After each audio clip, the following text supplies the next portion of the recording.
તો ચૂંટણીના શંખનાદ પર ચર્ચા શરૂ કરીએ તે પહેલા સીધા પહોંચી જઈએ કોંગ્રેસની પત્રકાર પરિષદમાં। પ્રજા વચ્ચે જઈને આંદોલનના સ્વરૂપમાં લડાઈ આપવાનું પણ નક્કી કર્યું છે, પણ જે રીતે આખો નિર્ણય કરવામાં આવ્યો, તમામ કાયદા નીતિ નિયમોને નેવે મૂકીને નિર્ણય કરવામાં આવ્યો છે। જ્યારે કોર્ટમાંથી સ્ટે હોય તેમ છતાં પણ અધ્યક્ષ દ્વારા ઉતાવળો અને કોઈ પણ જાતની કાયદાકીય જોગવાઈઓને ધ્યાનમાં લીધા સિવાયનો જે નિર્ણય કરવામાં આવ્યો છે એ ખરેખર ખૂબ ગંભીર બાબત છે। એટલું ચોક્કસ કહીએ કે ભારતીય જનતા પાર્ટી કિન્નાખોરી રાખી અને રાજકીય રીતે દબાણ ઊભું કરવા માટે, ડરાવવા માટે, ધમકાવવા માટે આ જાતના પ્રયત્નો કરી રહ્યા છે, પણ કોંગ્રેસ પક્ષનો એક એક કાર્યકર ભગાભાઈની પડખે છે। લોકશાહીના મૂલ્યોના જતન માટે, રક્ષણ માટે આવનારા સમયમાં મજબૂતાઈથી લડત પણ આપશે। આ બાબતે જ વિસ્તૃત વાત કરવા હું માનનીય અર્જુનભાઈને પણ વિનંતી કરું છું કે ટેકનિકલ રીતે એના આધાર પુરાવા સાથે આપ સૌને આ બાબતે વાત કરશે।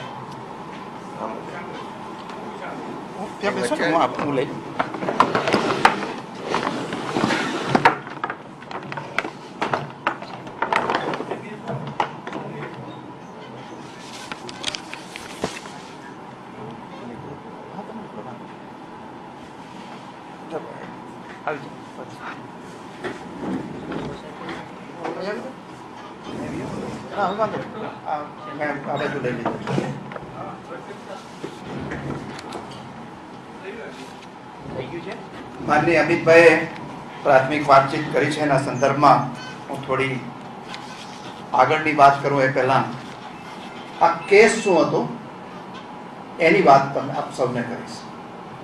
મૂળ કેસ એ હતો કે માધવ ટ્રાન્સપોર્ટ નામની કંપની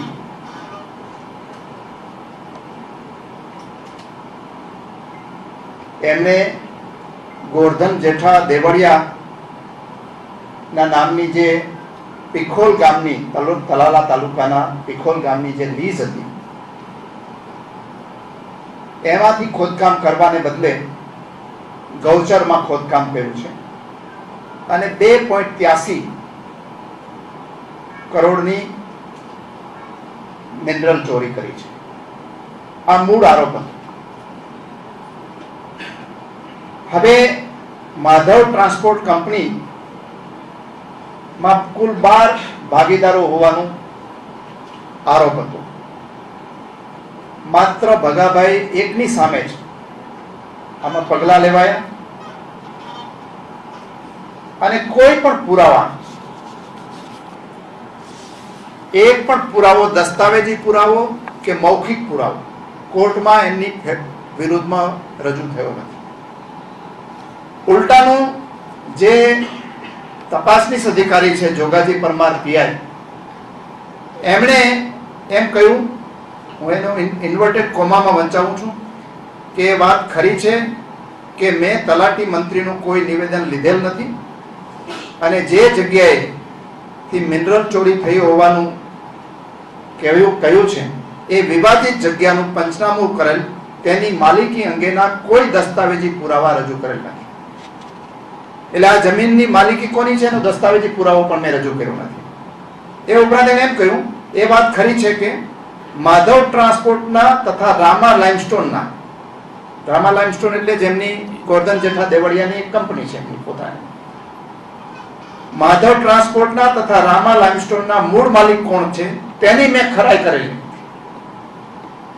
એ વાત ખરી છે કે માધવ ટ્રાન્સપોર્ટ તથા રામા લાઇમસ્ટોન સપ્લાયર ભાગીદારી પેઢી છે, લિમિટેડ કંપની છે કે એક વ્યક્તિની માલિકી ધરાવે છે તે અંગેની માહિતી દર્શાવતા કોઈ પુરાવા રજૂ કર્યા નથી। ફંડામેન્ટલ જ આ કેસ આ પ્રકારનો છે, છતાં કોર્ટે જજમેન્ટ આપ્યું। એની સામે કોર્ટની કાર્યવાહી આગળની જે છે એ અમે કરવાના છીએ, થઈ રહી છે।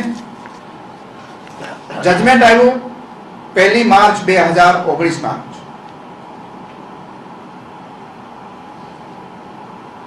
તે દિવસે સજાને સ્ટે કરી દેવામાં આવી અને જામીન આપી દેવામાં આવ્યા। તે જ દિવસે 1 માર્ચ 2019 ના રોજ એમને સજાને સ્ટે કરી દેવામાં આવી। કેદની સજા અને જામીન આપી દેવામાં આવ્યો. એમની સામે ભગાભાઈ છે એ સેશન્સ કોર્ટમાં ગયા અને એણે કહ્યું કે આખા હુકમને સામે સ્ટે આપો. જે કન્વિક્શન, એના માટે શબ્દ વપરાય છે કન્વિક્શન સામે સ્ટે આપો. એટલે એ જ દિવસે 7મી તારીખે કન્વિક્શન સામે સ્ટે અપાય અને 8મી તારીખે આ કન્વિક્શન સ્ટે થયો છે એની જાણ સ્પીકરને, ઇલેક્શન કમિશન ઓફ ઇન્ડિયાને, સીઓ મારફત કરી દીધી 8મી તારીખે. હવે 1લી તારીખે શુક્રવાર હતો, પછી શનિ, રવિ, સોમ 3 દિવસની રજા હતી. સરકારે એવી જેટની ઝડપે માહિતી મેળવી કે આ 3 દિવસની રજા હતી છતાં એમણે શનિ, રવિ, સોમમાં માહિતી મેળવી લીધી. એના ઉપર લીગલ ડિપાર્ટમેન્ટનો એને ઓપિનિયન આપવો જોઈએ એ પણ આપી દીધો અને મંગળવારે સ્પીકરની સામે ઊભા થઈ ભગાભાઈને સાંભળ્યા વગર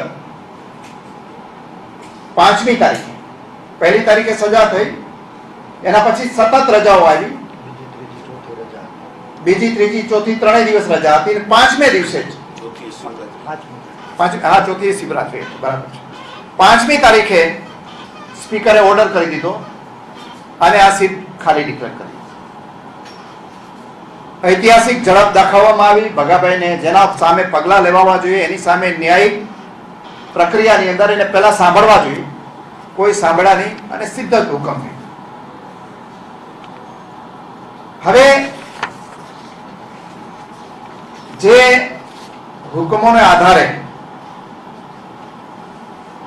આ પગલાં લેવાયા છે એમાં 2 કેસ છે. સુપ્રીમ કોર્ટના 2 જજમેન્ટ છે. એક જજમેન્ટ એવું છે લીલી થોમસનું 13/10/2013 આ જજમેન્ટના આધારે આ પગલાં લેવાયા છે.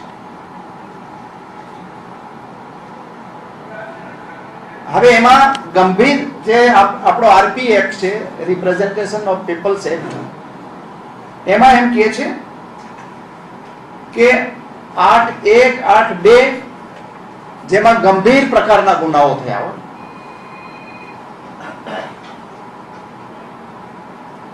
અને એમાં સજા થઈ હોય તો તમે જે દિવસે સજા થાય એ દિવસથી જ તમારે એ સીટની જે પર જે ઉમેદવાર ચૂંટાયા હોય, જે આરોપી હોય, એને એ દિવસથી જ ખાલી ગણવાની. સરકારે 7 દિવસની અંદર રિપોર્ટ કરવાનો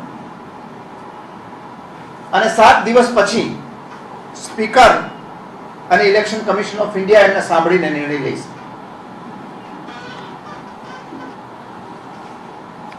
બીજું જજમેન્ટ આવ્યું એના પછી